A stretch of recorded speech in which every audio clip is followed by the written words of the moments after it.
ఓం శ్రీ మహాగణాధిపతయే నమః. శ్రీ మహాసరస్వత్యై నమః. శ్రీపాదవల్లభ నరసింహ సరస్వతి శ్రీ గురుదత్తాత్రేయాయ నమః.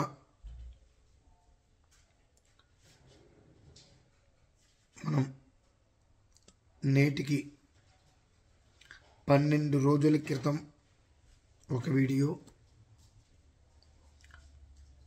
16 రోజుల క్రితం ఒక వీడియో మనం చేసుకోవడం జరిగింది. మొన్న మనకు 6వ తారీఖు తులేకాదశి వచ్చింది. ఆ తులేకాదశి నుంచి భూభ్రమణం ఏ రకంగా మారబోతుంది అనేటువంటి విషయాలు మనం చెప్పుకోవడం జరిగింది. ఎటువంటి ఇబ్బందులు పడబోతున్నాము, ఏ సమస్యలు అనుభవించబోతున్నాము అనేటువంటిది, దానికి మూలార్థంగా ఎవరి నమ్మకము వారికి శ్రీరామ రక్ష అన్న రీతిలో నడిచేటువంటి గుణంలో 13వ తారీఖు నుండి శని వక్రగతి అనేటువంటిది కూడా మనకు ప్రారంభమైంది. ఆల్రెడీ 136 రోజుల పాటు శని వక్రగతి అనేటువంటిది ప్రారంభమైంది.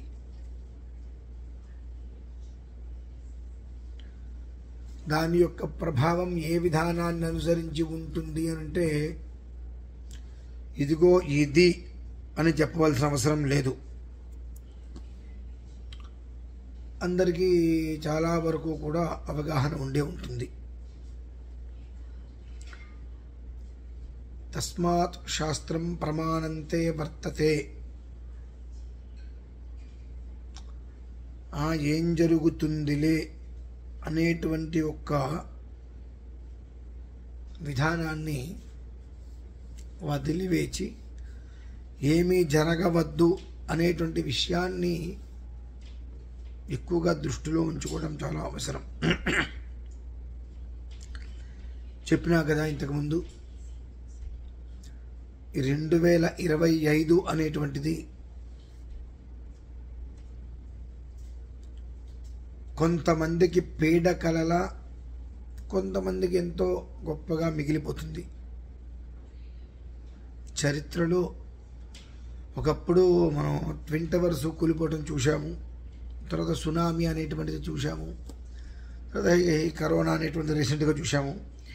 ఈ సంవత్సరాలు ఏ రకంగా గుర్తుగా ఉన్నాయో 2025 అనేటువంటిది సార్థకతంగా కొన్ని దేశాలకు, కొన్ని రాష్ట్రాలకు చీకటి కోణంగా నిలిచిపోయే స్థితి చాలా ఎక్కువగా ఉన్నది.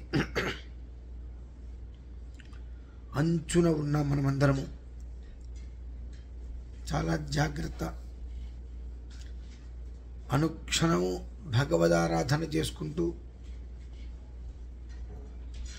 ప్రమాదం జరగద్దు, అందరూ చక్కగా ఉండాలని ఒక్క నినాదంతో ఉండే ప్రయత్నం చేయండి.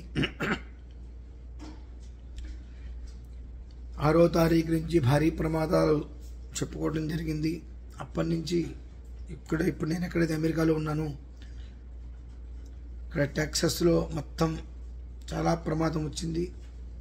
మరొక చోట పెద్ద భూకంపం అనేటువంటిది ఏర్పడి పెద్ద పెద్ద బిల్డింగ్స్తో సహా పడిపోవడం జరిగినాయి. ఒక క్షణం విపరీతమైన ఎండ, మరొక క్షణం అద్దు చుక్కని వర్షం అల్లకల్లోలంగా అయితే ఉన్నది. ఇక్కడ హైదరాబాదు గురించి కూడా మనం చెప్పుకున్నాము. మరి ఏ స్థితిలో హైదరాబాదు ఉందో కూడా మీరు ఒకసారి గమనించండి.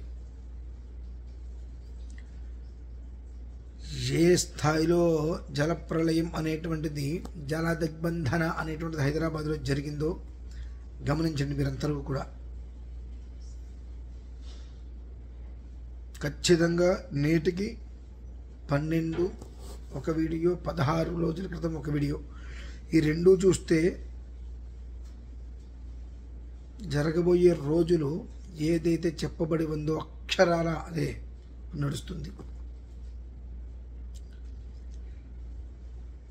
ఎన్నో రకాలుగా భగవదారాధనలు చేసుకోమని చెప్పాం.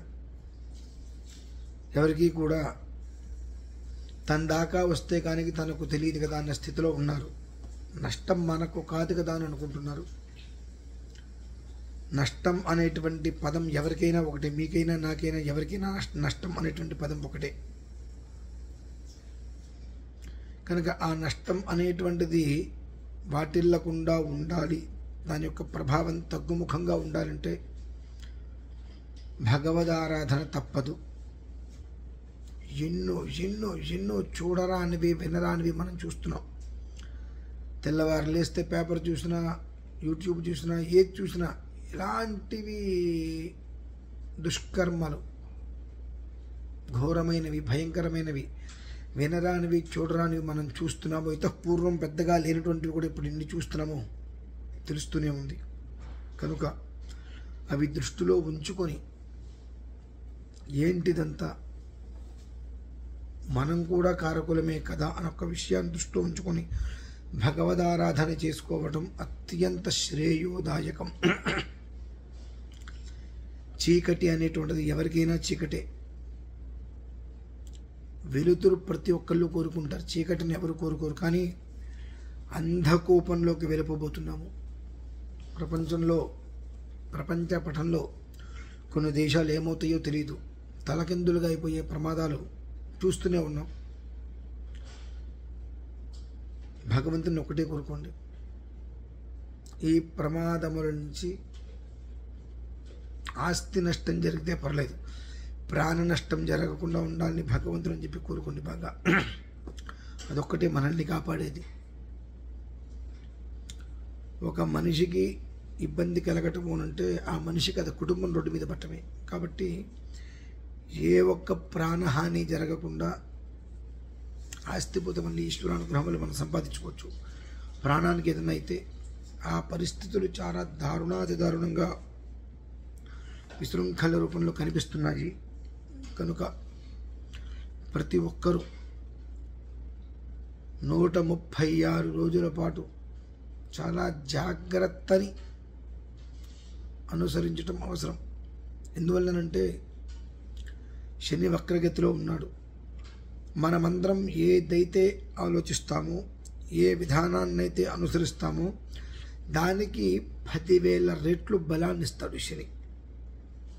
మనం ధర్మగుణంగా ఉంటే, మంచిగా ఉంటే ఆ మంచికి ధర్మగుణానికి 10,000 రెట్లు బలాన్ని ఇస్తాడు.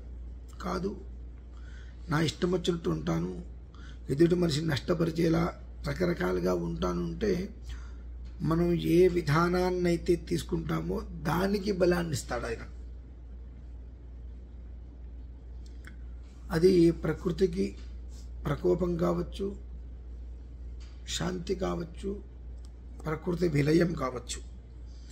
మనం ఏదైతే తీసుకుంటామో దానికి బలం ఇస్తాడు. నువ్వు ఇది తీసుకొని ఆయన చెప్పడు, నువ్వు ఈ విధానాన్ని అనుసరించు అని శని చెప్పడు. ఆ వక్రగతి వచ్చింది అని అంటేనే మనం అర్థం చేసుకోవాలి. మన ఆలోచన ఏ రకంగా అయితే ఉంటుందో దాన్ని అనుసరించి ఆచరణ అనేటువంటిది అంతే కొన్ని వేల రెట్లు ఆయన ఇస్తూ ఉంటాడు. కనుక మనం ఎంత ధర్మంగా ఉంటామో, ఎంత భగవద్ ఆరాధన చేసుకుంటూ ఉంటామో అంత గుడ్డి కన్నా మెల్ల ఉత్తమము అన్నట్టుగా మనం చేసేటువంటి దాంట్లో ఎంతైతే మనం చేస్తూ ఉంటామో ఆ మంచిని అంతమందికి మనం పంచగలుగుతాము. కాదు నా ఇష్టానుసారం నేను ఉంటాను, నాకు తోచిందే చేస్తాను, నాకు కుదిరినట్టే చేస్తానంటే